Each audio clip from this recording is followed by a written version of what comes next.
ഈശ്വമിശിഹായ്ക്ക് സ്തുതിയായിരിക്കട്ടെ. തെനാക്ക് ആണ്ടുവട്ടത്തിലെ 11ാമത്തെ ആഴ്ചയിലെ വ്യാഴാഴ്ച. മത്തായിയുടെ സുവിശേഷം 6-ാം അധ്യായം 7 മുതൽ 15 വരെയുള്ള വാക്യങ്ങൾ. ഇവിടെ പ്രാർത്ഥനയെക്കുറിച്ച് ഈശോ പഠിപ്പിക്കുകയും ഒരു പ്രാർത്ഥന പഠിപ്പിക്കുകയും ചെയ്യുന്നു. സ്വർഗസ്ഥനായ ഞങ്ങളുടെ പിതാവേ എന്ന പ്രാർത്ഥനയാണ് ഈശോ പഠിപ്പിക്കുന്നത്. എന്താണ് ഈ പ്രാർത്ഥനയുടെ പ്രത്യേകത? സത്യത്തിൽ ഈ പ്രാർത്ഥന ലോകത്ത് ഏത് മതത്തിൽപ്പെട്ട ആൾക്കും ചൊല്ലാവുന്ന പ്രാർത്ഥനയാണ്. നമ്മൾ കോൺവെൻറ്റ് സ്കൂളുകളിലൊക്കെ, നമ്മുടെ കത്തോലിക്ക തിരുസഭയുടെ സ്കൂളുകളിലൊക്കെ ഈ പ്രാർത്ഥന പഠിപ്പിക്കുമ്പോൾ ഏത് മതത്തിൽപ്പെട്ട കുട്ടിക്കും ഇത് പ്രാർത്ഥന ചൊല്ലാം. കാരണം ഇതിനകത്തൊരു പ്രത്യേക മതത്തിൻ്റെ ഇമേജറി ഒന്നുമില്ല. ഒരു മതത്തിലെ ദൈവത്തെ വിളിക്കുന്ന പേരില്ല. അപ്പ എന്ന് വിളിക്കുക, എല്ലാവരും സഹോദരങ്ങളാണെന്ന് പഠിപ്പിക്കുന്ന വളരെ മനോഹരമായ ഒരു പ്രാർത്ഥന. ഈ പ്രാർത്ഥനയുടെ തുടക്കം സ്വർഗസ്നായ ഞങ്ങളുടെ അപ്പ, അബ്ബ എന്നാണ് വിളിക്കുന്നത്. അബ്ബ പിതാവേ. യഥാർത്ഥത്തിൽ ഈ വിളി തന്നെയാണ് ഈ പ്രാർത്ഥനയുടെ ഏറ്റവും മനോഹരമായ ഭാഗം. കുറേ ഒരു 7 വരികളൊക്കെ നമ്മളിങ്ങനെ വായിച്ചെടുക്കാൻ സാധിക്കുന്നുള്ളൂ. അതിൽ ഏറ്റവും മനോഹരമായ വാക്ക് എന്ത് ചോദിച്ചു കഴിഞ്ഞാൽ അപ്പ എന്ന് വിളിക്കുന്നത് തന്നെ അബ്ബ. അതിൻ്റെ രണ്ടാമത്തെ പകുതിയിൽ നമ്മൾ 3 കാര്യങ്ങൾ കാണുന്നുണ്ട്. 1, അപ്പം തരണമേ. 2, ഞങ്ങളോട് ക്ഷമിക്കണേ. 3, ഞങ്ങളെ സംരക്ഷിക്കണമേ. തിന്മയും ഞങ്ങളെ കാത്തുകൊള്ളണമേ. ഞങ്ങളെ കാക്കണേ, കരുണ കാണിക്കണേ, അപ്പം തരണമേ. ഇങ്ങനെ 3 കാര്യങ്ങൾ നമ്മൾ വായിക്കുന്നത്. ഇത് 3ഉം ഒരപ്പൻ ചെയ്യുന്ന കാര്യങ്ങളാണ്. അപ്പം തരിക എന്ന് പറയുന്നതാണെങ്കിലും കരുണ കാണിച്ച് ചേർത്ത് പിടിക്കുക, ദൂർത്തുവത്തിൻ്റെ ഉപമയിലൊക്കെ നമ്മൾ കാണുന്നുണ്ടല്ലോ. 3ാമത് സംരക്ഷിക്കുക എന്ന് പറയുന്നത് അപ്പൻ്റെ ഒരു 3 കടമയായിട്ട് നമുക്ക് കാണാൻ സാധിക്കും. വെറുതെ അപ്പം തരിക എന്നുള്ളതല്ല, എല്ലാ ദിവസവും അപ്പം തരണം. എല്ലാ ദിവസവും അപ്പം തരിക എന്ന് പറയുന്നത് ആ ഉത്തരവാദിത്വം ഏറ്റെടുത്ത് നമ്മളെ ചേർത്ത് പിടിച്ച് നമുക്ക് ഭക്ഷിക്കാൻ തരുന്ന അപ്പൻ്റെ ചിത്രമാണ് നമ്മൾ ദൈവത്തിൽ കാണേണ്ടത്.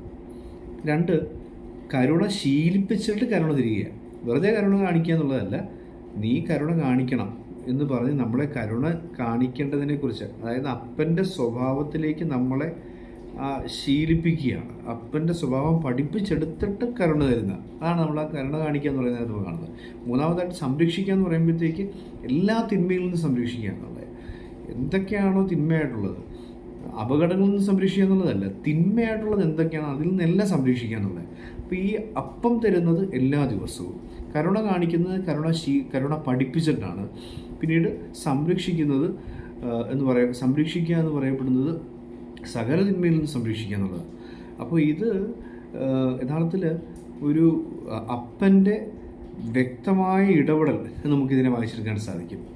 അപ്പോൾ നമ്മൾ പഴയ നിയമത്തിലുടനീളം ഒരു അധികാരിയായി കൃത്യമായി നിയമങ്ങൾ നോക്കി പാലിക്കാത്തവനെയൊക്കെ ശിക്ഷിച്ച് നീങ്ങുന്ന ഒരു ദൈവത്തെയാണ് പഴയ നിയമത്തോട് വായിക്കുന്നത്.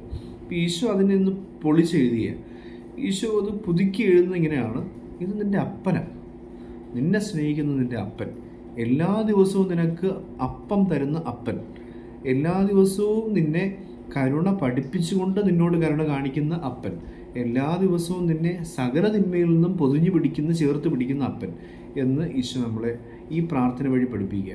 അപ്പോൾ പ്രാർത്ഥന എന്താണെന്ന് ചോദിച്ചാൽ നമ്മൾ എപ്പോഴും പറയും, അത് നമ്മുടെ ആഗ്രഹമാണ്.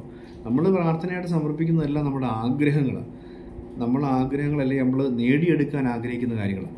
അപ്പം അതിനകത്താണ് ഈശോ ഈ വരികൾ ചേർത്ത് വെച്ചിരിക്കുന്നത്. അതായത് നീ ഉള്ളുകൊണ്ട് ഒരുപാട് ആഗ്രഹിക്കുകയും നേടിയെടുക്കാനായി കൊതിക്കുകയും ചെയ്യേണ്ട കാര്യമാണ് അപ്പം തരുന്ന അപ്പൻ, കരുണ പഠിപ്പിക്കുന്ന അപ്പൻ, എല്ലാ തിന്മയിൽ നിന്നും സംരക്ഷിക്കുന്ന അപ്പൻ ആയിട്ട് ദൈവത്തെ കാണാൻ സാധിക്കുന്നത്. അപ്പോൾ അങ്ങനൊരു വളരെ ഇൻറ്റിമേറ്റ് ആയിട്ടുള്ള, വളരെ ഗാഢമായൊരു ബന്ധത്തിലേക്ക് കടക്കണമെന്ന് ഈശോ ഈ പ്രാർത്ഥനയിലൂടെ നമ്മളെ പഠിപ്പിക്കുകയായിരുന്നു.